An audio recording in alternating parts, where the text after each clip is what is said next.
In this episode, I'm joined by Kylie McBeath and Mark Groves, two people who I have deep love and admiration for.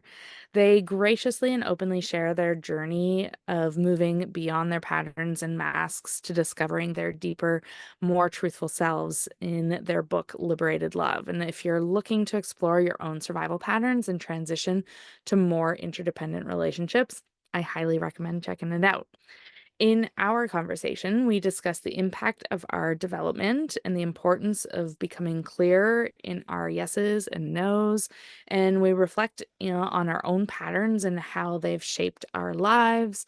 And we also explore what it means to live in and as liberated love. I hope you enjoy.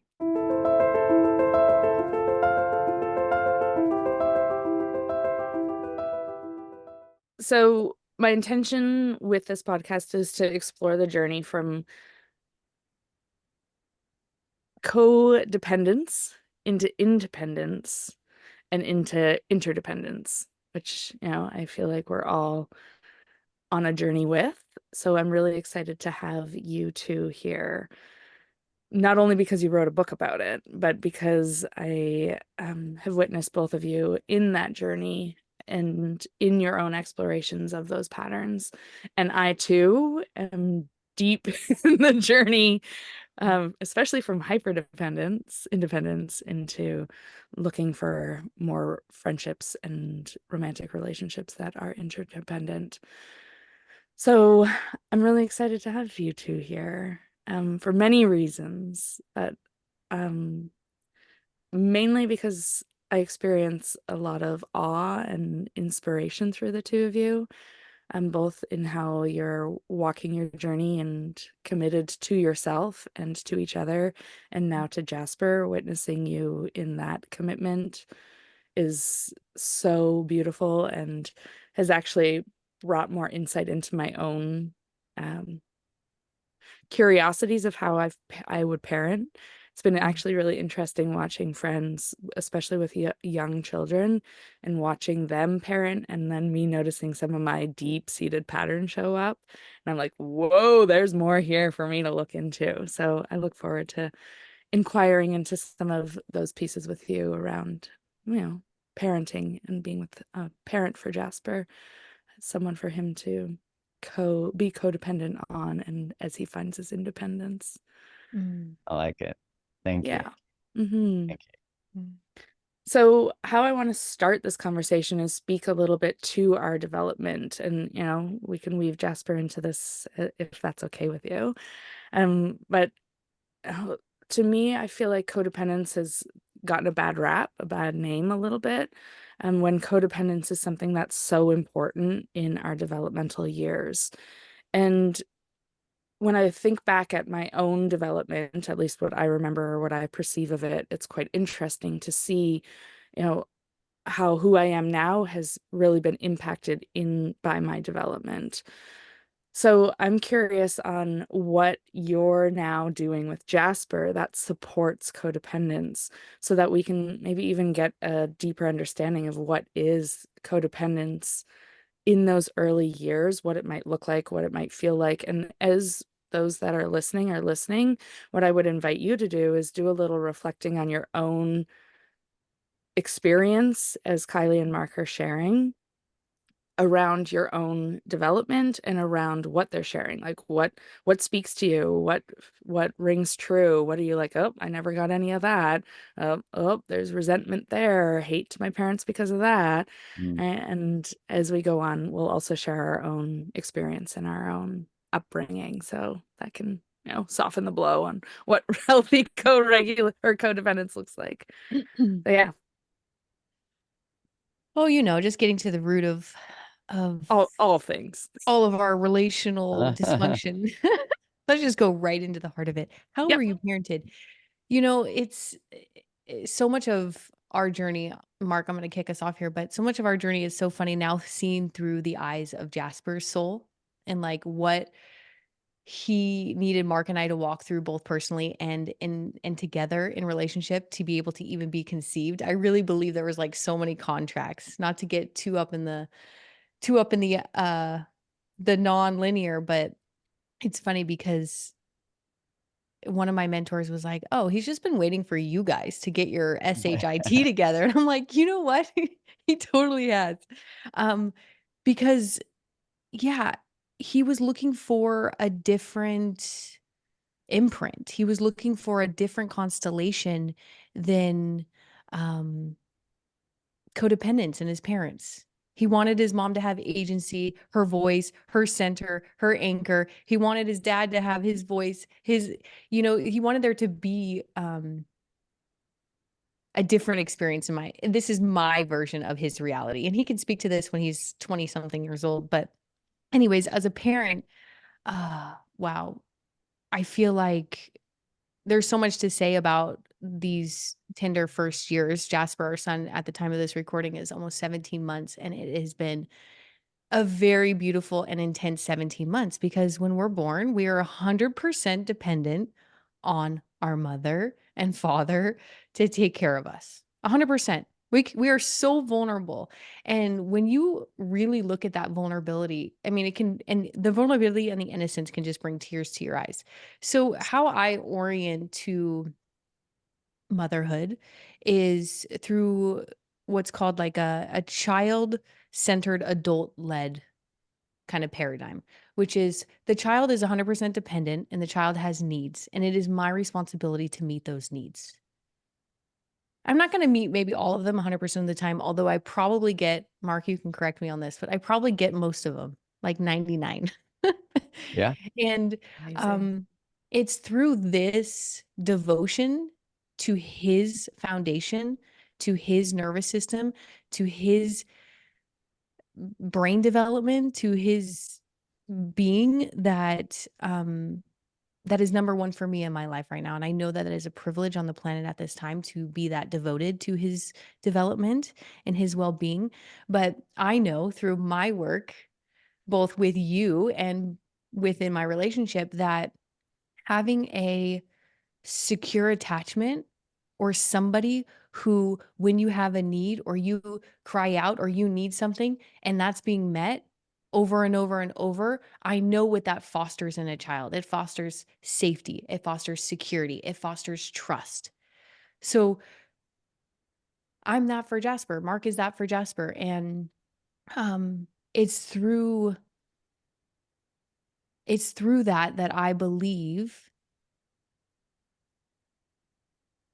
he will, when the time is right developmentally, move out of stages of hyperdependence, of course, because he's a baby, into more independence. That's the natural progression of a human, right? You hear all these narratives of like, well, if you meet all of their needs, then they're just going to be, stunted forever. And it's like, no, actually, the natural growth and progression of any child when their needs are sufficiently met and there's sufficient co-regulation with a safe caregiver, is to individuate. That is the design. That is the innate design.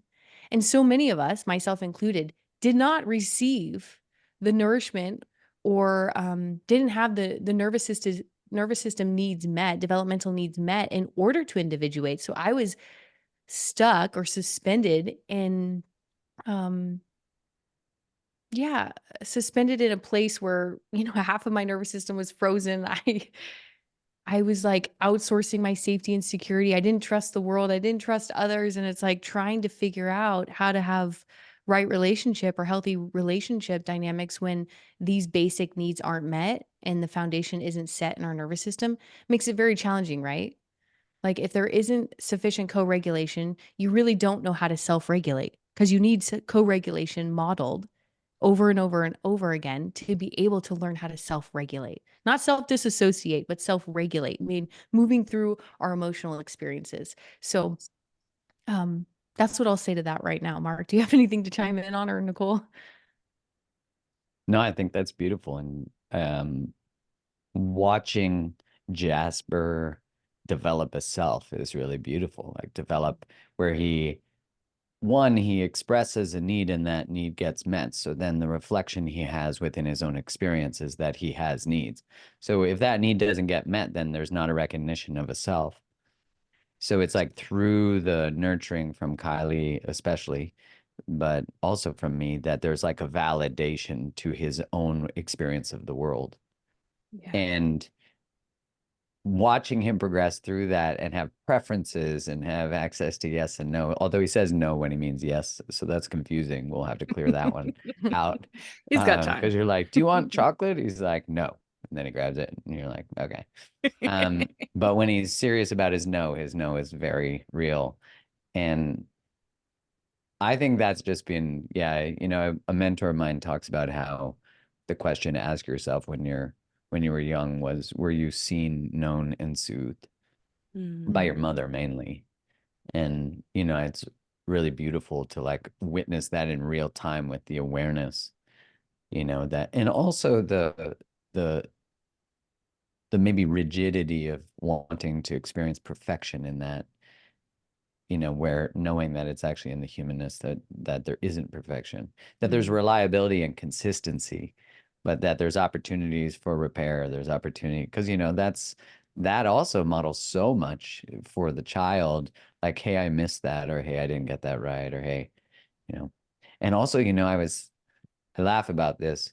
I was giving a talk recently and I was saying we should all walk through life as my son runs through runs everywhere, because his skill set does not match his passion. He is he runs as if he is Usain Bolt, and he is not. And his forehead to the ground has taught him many times this. But I think, like, man, if we all just embrace like, I could do anything. Oh, anyways, yeah. Well, there's something in that, right? I can do anything, and then when I fall, someone's there. Yeah. Someone's got my back. Someone's, there to catch me. Someone's there to soothe me, to meet me. Um, or if they're not, there'll be repair later, right? Like as parents, people will fuck up. People will do Right. things wrong. And to me, parenting, I'm not a parent, so I don't know, but what I witness is when there's the skill of repair, that's where the real magic can happen. That's where the real, yeah, that's where being human gets taught. Yeah. Yeah, and I remember hearing Harriet Lerner say that if in order for someone to apologize, it has to be built on a base of self-worth. And so it Mm. actually is through the apology that there's a recognition that your worth is not correlated to the behavior or the experience, that and it nurtures worth and it nurtures relationship. And so, when you repair with somebody, you're saying like, there's a recognition that I can do better and I'm sorry. And then Mhm. of course, ideally you transform through that. Yeah, it's taking responsibility for your actions versus apologizing because you should apologize. And Yeah. how many of us were taught to just apologize because you're supposed to apologize versus having Yeah. that felt recognition of like, oh wait, something I did was wrong. I'm taking responsibility here. I'm in the healthy shame of it. Yeah. And how do we repair and come back into connection, right? To me, that's what supports growth when we are forced to say, sorry, or if we're stuck in the shame and think we're a bad person and we're not welcomed back into connection, that's where we really get stuck. That's where we Mhm. then start to shift into these patterns that we find ourselves in that are rooted in masking or surviving versus just being authentic and taking responsibility for being human and making mistakes. There's something that stands out to me that I want to invite people to become aware of is the yeses and the nos, because that's something I invite people to be more curious about. Mhm. Because in that developmental process, if we weren't nurtured and cared for and in a way that allows us to find our sense of self, if we were neglected or if we were boxed into how we should be, that really shaped how we lack the ability to recognize our own yeses and nos, and how that really impacts us as adults to know, like, what do I want? What is it that I need in life, right? So having the awareness of your own yeses and nos to me is so informative because it gives us insight into, okay, did I know back then? Was I allowed to say no? Was I allowed to reach for something and say yes and be supported in it and be encouraged in it? I just want to name that even for those listening to consider, like in your development, this is a good way to reflect, like, how clear are your yeses and Mhm. nos? Mm. And that's something that we can easily tangibly inquire into right now as an adult, is like, okay, what feels like a yes? How do I know a yes in my body, and how do I support myself to become clearer on those yeses and those nos? Something as simple, something I speak to is like something as simple as like, what do I want to wear? Do I want to wear this shirt or that shirt? Yes or Yeah. no? Do I want to eat an oatmeal for breakfast or an egg for breakfast? Like, how do we start to tune into those qualities? And where do we notice that it's blurry? Where do we notice that Mhm. it's not clear? And how do we start to see what else is entangled in it? Because Mhm. it's that entanglement that I believe we're here to untangle, so we find that sense of self more clearly. Yeah. That's it. Yeah, exactly. Right. Like, Dis let it be that simple. the disentanglement from external inputs Yeah. that block or distort your own internal truth and, alignment and coherence. That's the whole journey from codependence to interdependence, or from codependence to independence, is noticing where there's still those enmeshments that are yeah, informing how you show up and what you believe you can be, do and say in the world externally, in relationship, and yeah, really peeling back all of those layers to really figure out what's underneath that. Who are we underneath who we've been told and taught to be, Hmm. and you're going to rock some boats in that. We talk about that in the book a lot, and also we've experienced it, all of us have, is like sometimes when we step out of those masks and strategies, we're going to shift systems that were really comfortable orienting around those previous mass strategies and patterns. So I love what you just said, is like that discernment of like, if really e- finding your yes and also finding your no leads the way to, yeah, deeper coherence and trust in self, because it can be that simple, that yes no practice. I feel like it's such a good one to like lean back on. Yeah, totally.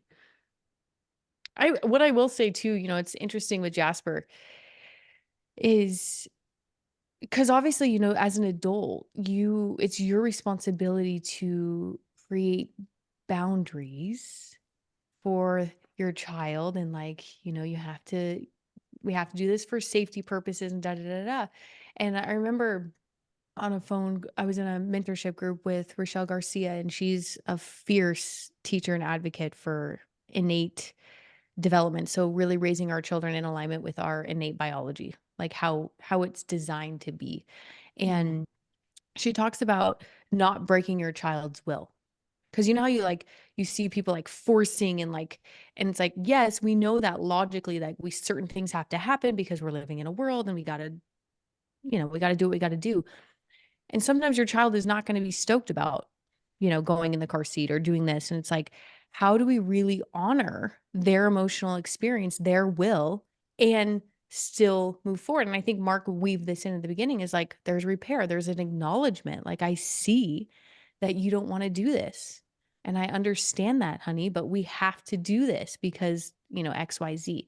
And I think this is the crucial point that I'm learning and also witnessing, is like, how do we get better at communicating and honoring somebody else's experience while providing context, so that there isn't a breakdown or a domination, like dominator complex, where it's Yeah. like we can just be more kind about it, kind and clear, no manipulation, no forcing without conversation, repair if necessary, etc. Yeah, he Well, and what, understands everything. It's pretty Mm-hmm. fascinating. Like yeah. and you now you like when you tell him to not do something that he wants to do, like hit the car with a wrench, he he looks at you and he gives you a little bit of stink eye now. The And then cheekiness is coming online. yeah, and he'll do this. He just extends it It's slowly and looks at hysterical. you. Yeah. He looks at you slowly. It's Testing like the saying, boundaries. "Is this what you mean?" Mm. And then he'll like tap something else. Can I tap that? And so, yeah, what Kai's saying is really, I didn't for me, I didn't recognize how much they understand so early. Like that has been a, Mm, I mean, that was not something I was exposed to in like nieces or nephews or anything. So it's been really beautiful to just like see how much he actually understands and how he appreciates something being explained to him.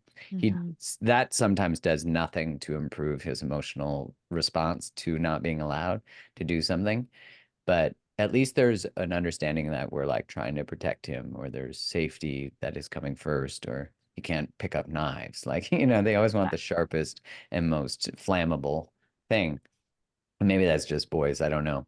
But yeah, it's been really beautiful to witness that. And also, there's that saying that you have a challenge being with the emotional experience of the child if like that experience wasn't modeled for you, like Mhm. the capacity to be able to hold different experiences. So that's been really interesting to just kind of be with. I'm the youngest in my family. I have an older brother. And so like witnessing Jasper's relations with his older cousin where I'm like, get that back, like I want to like go and save him, protect him. Um, and so yeah, just being able to allow him the experience, but also maybe feeling like sometimes there wasn't someone to actually help negotiate that relationship when I was young. And Mhm. so like witnessing what is the right amount of intervention versus, because like inter-age play for children teaches children rules. It teaches children belonging. It teaches children a lot of really important things.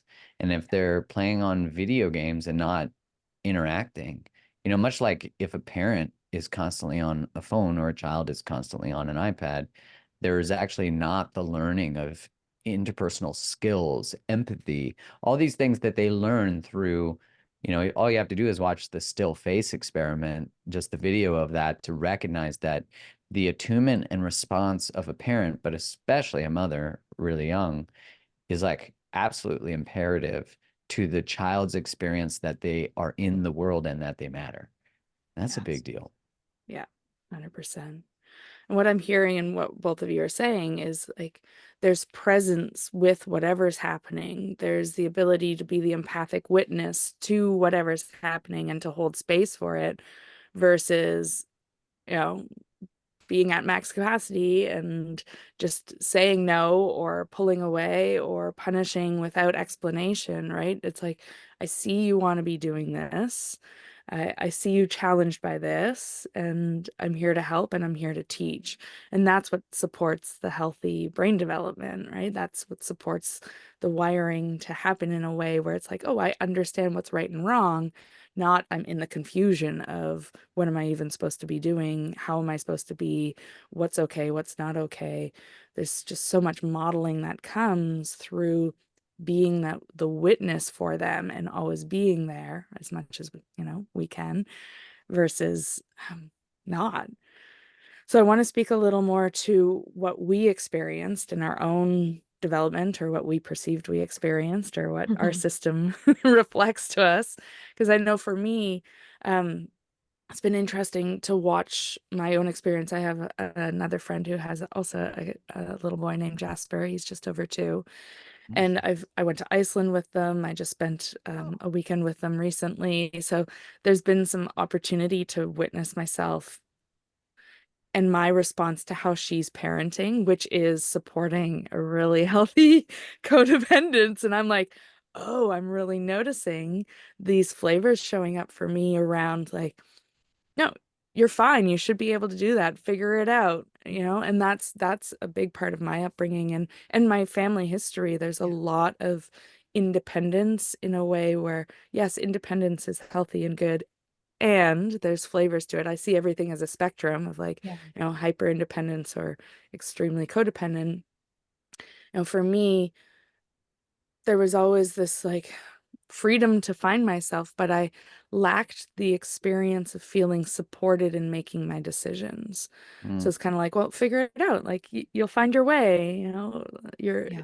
let yourself be free. And I still experience that.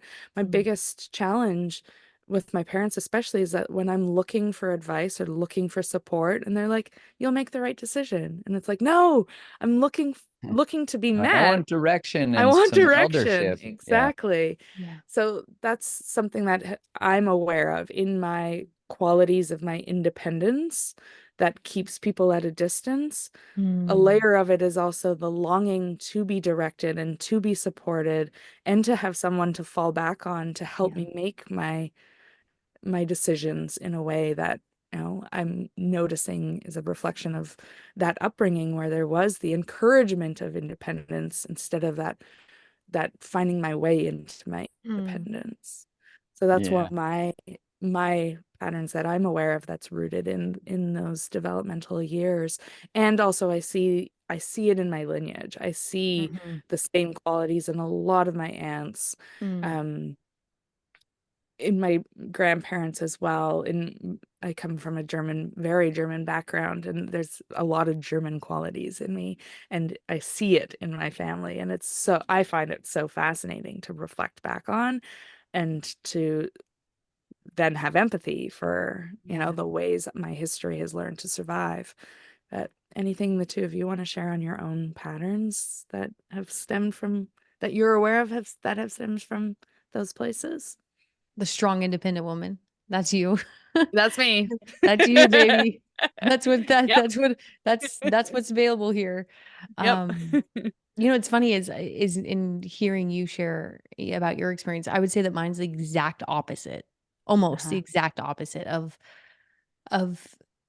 almost having too much input from from the family system about where to go, what to do, how to do it, like, and the pressure to do or walk a certain path that was accepted and or right in their eyes.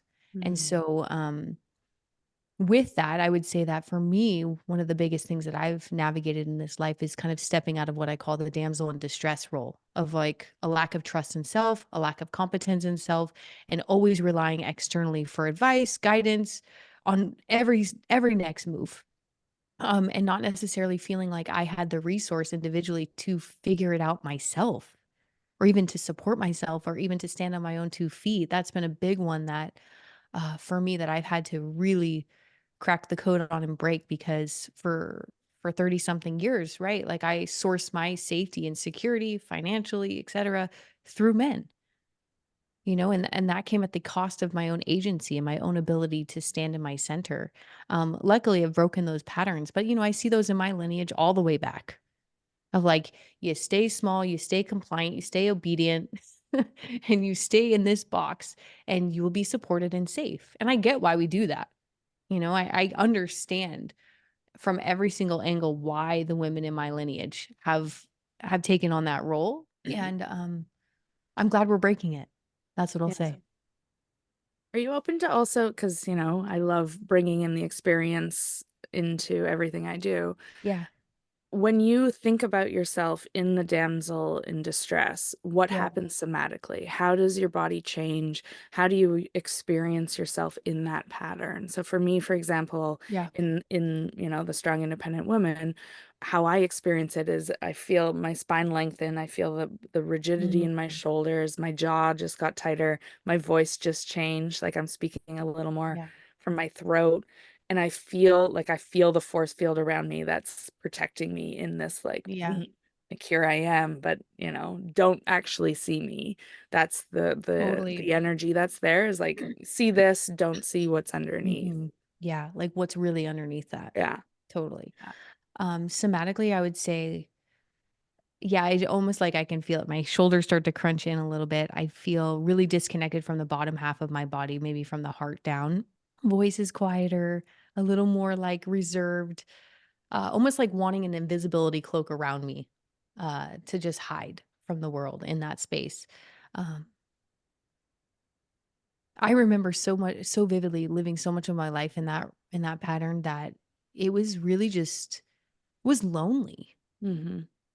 Right? It was just like I was frozen and it was like I didn't have a felt sense of safety or a felt sense of trust. So much of my energy somatically was in my mind and it was outside of my own being, orienting around everybody else. Like, are they okay? what can I do to make sure that they're okay so that I'm okay? Because so much of my safety is reliant on how they're doing. And if they're not okay, then there must be something wrong. And so I need to fix that immediately.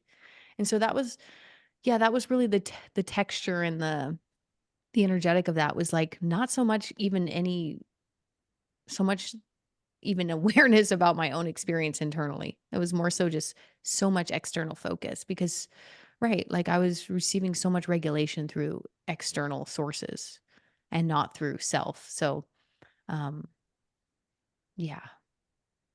Yeah, thanks. I want to invite that piece because, to me, the more we're aware of more of our human experience and how we find ourselves in those patterns, I find it a lot easier to inquire into what's at the core of it, right? Into where we're stuck in time, trying to survive, trying to be met by that empathic witness, but not, right? Yeah. So the more we're aware of more of the layers of the human experience that show up in these patterns, the Mm. more ways we have into how we can explore. It can become less heady in trying to figure out our patterns, and it can become more real, like, oh, this is the story that lies in my cells. This is what I remember. And how do I start to inquire more into the fear and the terror that's underneath this, or Mhm. the experience of ostracization and complete loneliness, and how do we really feel what's alive in our body instead of just reflecting on the patterns and the stories of Yeah. how we think we you know are, but actually feel who we are and what these stories that lie so deep within us. So Mm. thanks for sharing that, Kai. Yeah, of Mark, what course. do you got? What don't I got with this question? When I reflect on my experience of my parents, like supporting who I want to be or anything like that, there was definitely an explicit, like, do whatever you desire, like, become whatever you want. You can do anything. There was a lot of support of any adventure I wanted to go on in terms of sports and school, but I would say that, I grew up in the 80s and 90s, and the overarching message that still was residual in my time was that you needed to make enough money to be a good provider. And the only pathway to do that was to become a doctor, an engineer, an accountant, A lawyer. uh, a lawyer. Am I missing? I think those are just like the A sacred four. veterinarian maybe in there too. Yeah, vet is in there, I guess but Dentist. that's a not quite doctor. as That's a Yeah. doctor, not but quite as rich as yeah. so you know um that led me to really, that was my goal. Like, I remember thinking about that. I can remember sitting in class in like grade 8 and thinking about what I was going to do, which I was exploring things like becoming a pediatrician, becoming an engineer. I loved taking apart things. I loved building things. I liked understanding things. But then when I got to university, I was in sales. Actually, I worked at Future Shop. That's how I paid for things. I was very good at it. And my dad was a researcher, and he had worked with pharmaceutical reps, um, because they were in industry, and he did the education side of cardiology in Calgary. So anyways, I say all that because I got the opportunity to register to go into engineering, and I saw how much school they had to take, that they had to take 6 courses. And I've always been one of those people who just sort of like rides the line of like, what do I need to do? I'll be good at what I need to do, but I won't be too good. I'll just do enough to get by and like be successful. And I uh I was like, definitely not doing that. I met with a guy who was a chartered accountant and a partner at KPMG. I saw how much he worked, especially in the articling time. I was like, definitely not doing that. And then I met a rep. And then I went and worked with a rep, and I was like, this is my life. This is great. And I say all that because like it was really interesting when I finally had been quite successful in that. I had a partner from university. I got engaged. And it was like I finally met this moment where the life I had been taught to want was not the life I actually wanted.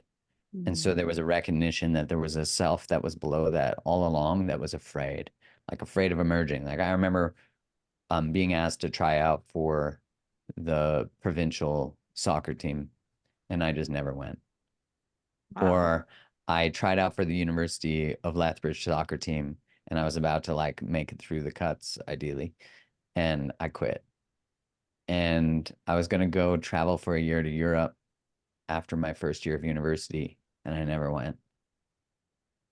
And it was so like there was always this tension of like me trying to emerge. Like I never really let myself win because I never let myself fail. It was like if I Mhm. take away that first, so there was this battle of like I need to be who I need to be so that I'm safe, so that I'm a viable partner.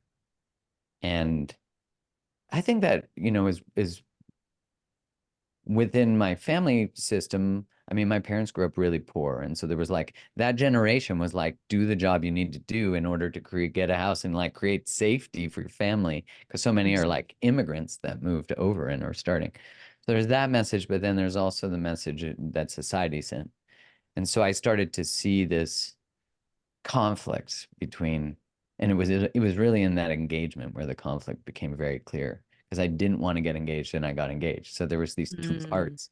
And it was like if I continue down this path, I'm now taking someone else down a path because I'm afraid. And so it was like the first decision that I can remember that I ever made that was actually about me at the cost of the perception of me. And that actually created everything. So I see that tension exists in everything I do still of like, am I willing to stand bravely in who I am and not be loved, not be liked, be hated? And I think that's true for everyone. Um a Mark only experience. That's a human experience. So yeah, when I think about that, I mean, I especially experienced that obviously in the last, 4 years. And yeah, I get small. I get I get into a state of almost like it had never been this significant where I was being challenged so much with so Mhm. much. Uh, but there's a almost like a state of learned helplessness that comes, like uh, a state of resignation. Yeah. Um, yeah. Are you able to notice in your own experience, like if you reflect on what it was like to kind of be more in the conformed experience, right? In Yeah. comparison to the speaking up, the knowing your yeses, your nos, standing your ground more in that. There's to me that really stands out, the contrast in between those two. Yeah, I get sad thinking about um like all the opportunities I never allowed myself. Yeah. So there's emotion towards the way you survived. Yeah, there's like you don't know that you're in the tension when you're in it. You don't. You're like, oh, I'm doing the thing everyone says I'm supposed to do. It's like I'm gonna be successful. I get paid to do it. I'm like, so there's a grief, the gate of grief there of like what was possible and how much I was actually sitting with. Like the Yeah. tension that I was sitting with, the like everything's good, but everything was not good. Yeah. But I was under the illusion that, well, if I keep doing what I'm told to do and what I've been taught to do, then the outcome has to be good because that's what I've been taught. And then I arrived at the place and I was like, this is not what I thought it was going to be, you fucking liars. And so, yeah, I can feel versus the like this is what I stand for. Fuck, like the overt reactivity that, you were talking at the beginning about this journey from codependence to interdependence and to independence to interdependence. And it's like there has to be a sort of radical emergence of the self first. And Mm. that can be really challenging in a relationship that currently exists based on self-abandonment. Because now we're like, wait, so our relationship is instead of being orienting around self-abandonment, is actually orienting around self-reclamation. How the fuck do we do that if it's like, so wait, we're gonna be more connected because we're more individuated. And um, I feel like the relationship that Kylie and I have had and continue to have is constantly um, revealing tension where that is not yet fully realized. And our relationship with Jasper too, you know, where it's like, who am I really? Like, what do I say I am? Who do I say I am versus who I am? And I think there's so much like our book is about the revelation that occurs through the tension of interpersonal relationships. And that's actually material to expand and become. The same is true of any tension in your life. It doesn't have to be relational. It could be with food. It could be with sugar. It could be with, everything. Yeah. I want to speak more somatically for a second and then weave in what you're saying, because to me, when I hear you talking about this experience of like, yeah, fitting in the box, doing what you thought you were supposed to do to succeed in the world, what I experience is like this dampening, and I'm curious if this is your experience around like there's this dampening of who I am, and I'm kind of doing all the things, and the way I feel it is kind of like a fog, or Hmm. um I'm moving through the world almost like an autopilot, but there's something else inside that's maybe quiet, maybe getting louder, of like, this isn't right, this isn't okay, this doesn't feel like my yes, right? But there's this, and I see this in the world, this like kind of just walking through life as in autopilot and not having um, the ability to really listen to what's true. And it's as that fog lifts, or as I'm just sharing my experience of it, but Hmm. as the fog lifts, there's more room to express my yes, to express my no, to find that quality of the independence, or what I believe is like, this is right. This is right for me. And how I notice it sometimes is like it can come out as a self-righteousness for me, Yeah. right? Where it's like there's a real self-righteousness because I need to prove my yes because it hasn't been proven before. And now I'm finally finding my voice. And and I mean, even as I'm talking about it, it's the difference of like I'm curled up, I'm kind of small, I'm kind of, yeah, dampened, and then I'm standing upright, and I'm like I feel myself leaning forward and getting more aggressive and wanting to take action, and I want to weave that in because, of course, that's going to have impact on the relationships we have, because we show up so differently and people don't necessarily know how to navigate those differences. And that's what I really admire about the two of you, how you gave yourself the space to find yourself more clearly so that you could come back into relationship in a way that allowed you to find the way together in a way where you were more clear on who you were. And, as someone who's single, who doesn't have that opportunity in romantic relationships, and anyone who's listening who's also single, it's like, well, notice, this has been my practice. Notice how I am with my friends. Notice how I am with my dog. Notice how I am with my parents, my siblings. I mean, those are the biggest points of interest for me right now. Points of interest. I like Yeah. that. But it's just like there's so much information entangled in how we show up in a relationship that still can reflect these patterns that we find ourselves in. And I find in the book you do such a great job at naming these different types of patterns that we can find ourselves in.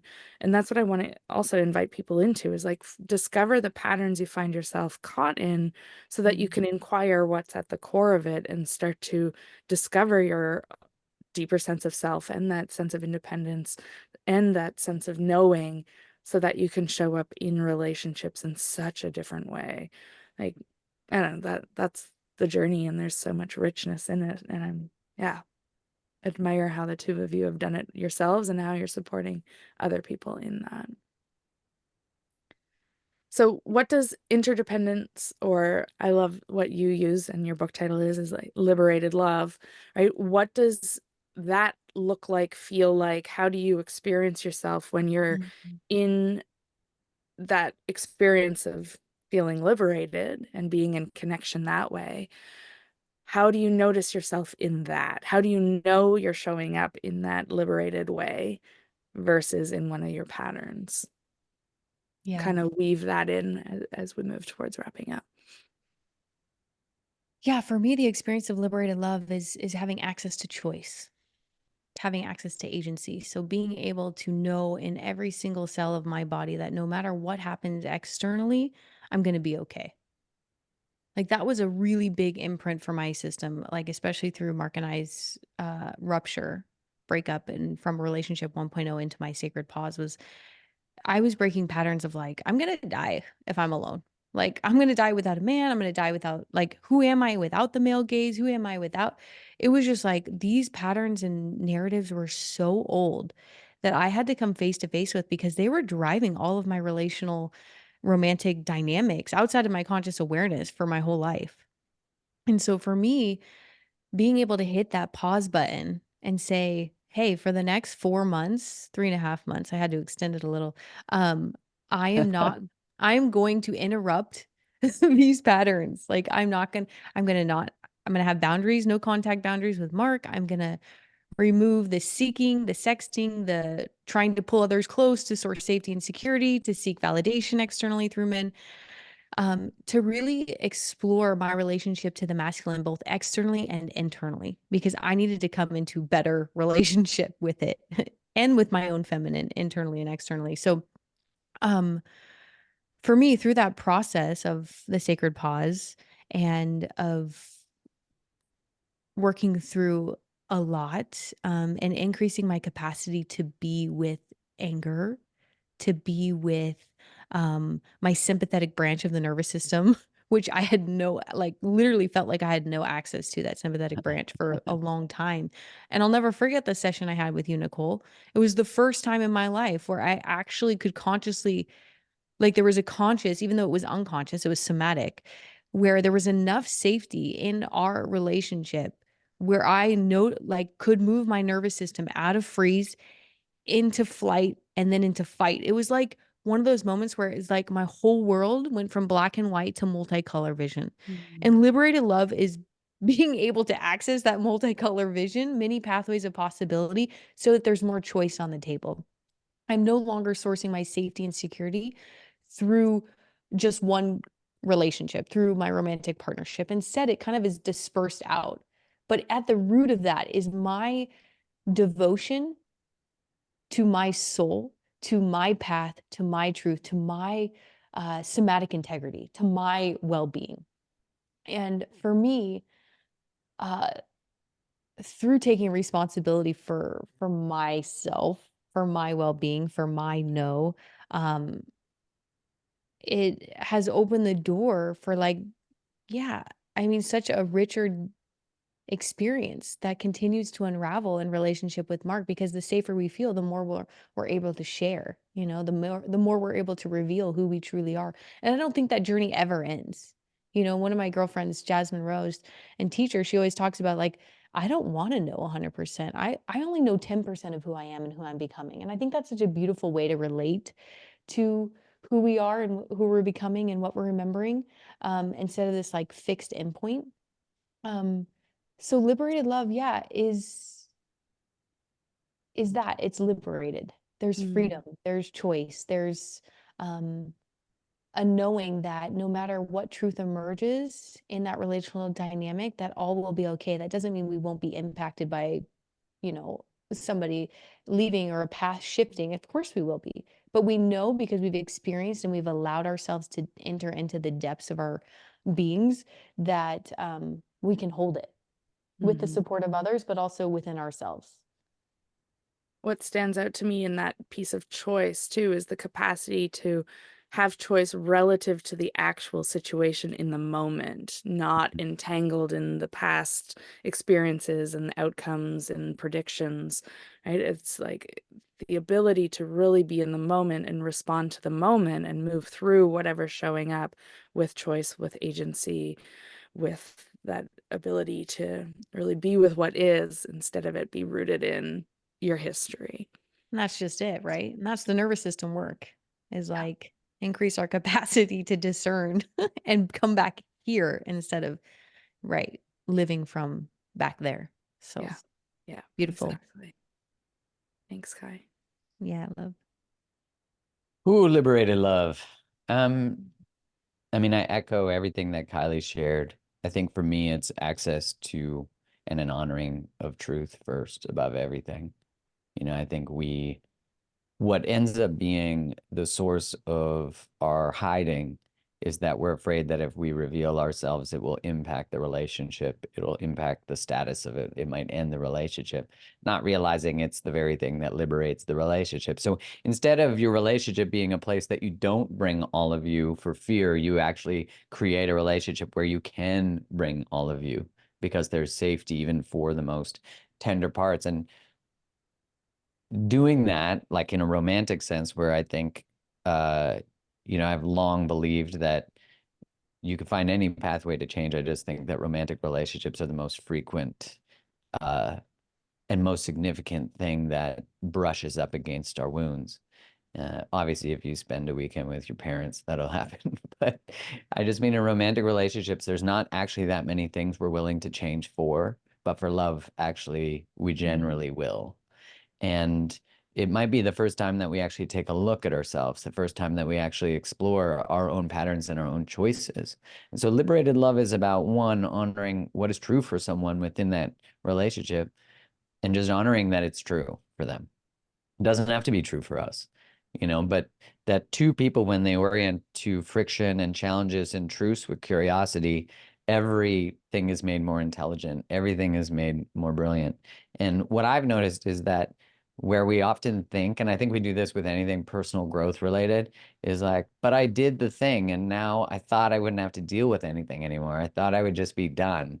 Is you realize that the prison you're actually in of self-containment or self-expression or self-isolation, like where you don't allow yourself into a relationship, is actually much bigger than you believed.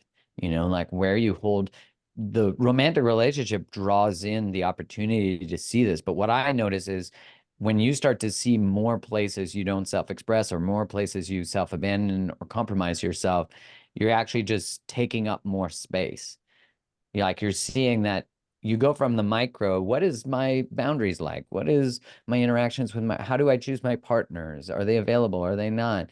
That is the micro day-to-day choices. But on a macro level, you start to see sort of the meta, how do you experience the world? And liberated love, I know, allows us to do that. It allows us to be supported by walking with someone else on a journey where the main intention is to come most alive and to become most free. Mm-hmm. And that way, the relationship is actually free to be what it is free to be. And that model for your child, because if you model that with one another, now the child's relationship is liberating you. The relationship with your child, you're like what you said earlier, which I find really interesting about like the seeking of guidance versus the being left autonomous, which I think is this, like you see a lot of people who don't trust their own choices, so they go to everybody for every choice. And then you have the other one where it's like you're not guided in any way, right? Like you're looking for some sort of mentorship or eldership or parenting, and it's not there. It's like free bird, figure it out. And it's like, actually, could you just teach me a few of the lessons you've learned so that I don't have to go do this thing? And I think that's the delicacy of relating is like, um, how do we like navigate two humans together where there is some reflection and guidance of what we think might be best for them versus what they think might be best for them. So it's like that delicate dance is so magical. Mm-hmm. Um, and then, of course, once you do the liberating work within the romantic relationship, you're probably invited to turn upwards towards the parents, or not. Choice is yours. Right. There's something I want to just finish off here as we're all moving, if you've made it this far in the podcast, there's an inquiry happening. And to me, we're moving towards living as liberated love. To notice the edges where you meet resistance, to notice that place where it's like, oh, something's stopping me from reaching what is being described here, or what I envision, or what I experience in myself as feeling liberated and in this experience of liberated love. those edges to me are the ongoing teaching points, the ongoing places where we continuously, I'm assuming the two of you are still continuously exploring those edges, right? So Mm. to just name that as like, this is a journey. And the way I speak to it is, the more we land in this experience of recognizing we're whole sovereign beings, that's how I associate myself as being liberated and being that what you're naming liberated love. It's like the more I am that, the more I'm able to hold myself. I mean, I am that always, but the more I am aware and living from that place, the more I'm able. And I'm holding my hands wide as I do it, because that's what it feels like. It feels expansive. It feels freeing. It feels like I don't have to keep myself small or hidden, right? There's this ability to really be in the fluidity of who I am. And then I notice when I'm not that, but I can observe Mm. myself as not being that. And that's my edge. That's my point of interest. That's this place where I get to inquire further into what's there, what's stopping me at that point from being in that bigger expression. Mhm. So I wanted to leave us all with that inquiry to notice the edges where we still meet some hesitation to take up that space, to be in the fluidity of living and being liberated love, of being ourselves, really, and what we're all have the birthright to be. Mm. Just are slowly working and untangling the history that impacts that. Yeah. Beautiful. Mm. Anything Here's to else the meeting two those of you edges. want to? What's that? Sorry, I said, Kai? here's to meeting those edges with grace. Yes, that's it. That's it. Anything else the two of you want to add before we sign off? I think for everyone to know that every change is possible. Like you're not destined to the way you think you're supposed to relate because of what you were modeled. Like you can create and change. You can create the relationship you desire. You can, but it's like no one's gonna come save us, although that's a beautiful wound to live, a painful one. Um, it's like this standing in our own agency and recognizing that everything in our lives that is currently in it, we are saying yes to. And when you recognize that level of choice, then at least you can be discerning about what you want to keep and what you don't and who you want to be. And so it takes that level of self-responsibility that creates a self and then creates interdependence. Beautiful. Bada bing, bada boom. Love it, That's babe. it. That's all. No big deal. Thank you so much for joining me. I could talk to you both. Well, I am in my dreams. I'm having many conversations with you. Yes, my favorite. We I had a miss journey you. once actually with psilocybin where the two of you were there. I was the shepherd just roaming the the fields, and you were of royalty of some kind, but we had some sort of deep Mm. Oh, that's relationship funny. in that I was gonna process, say, and it were was we the sheep or the? yeah, maybe quite possible. Yeah. Shepherd is a very important role. Yes, yeah. Very important role to lead the way. Yes. Thank Thank you you to for, you both. Thanks, thank you, Nicole. love. Yeah. Thanks so much for listening. I hope that this episode has provided you with new perspectives and insights. And if you haven't already, head to my website to download the experiential guide. Until the next time, I invite you to continue to pause and notice.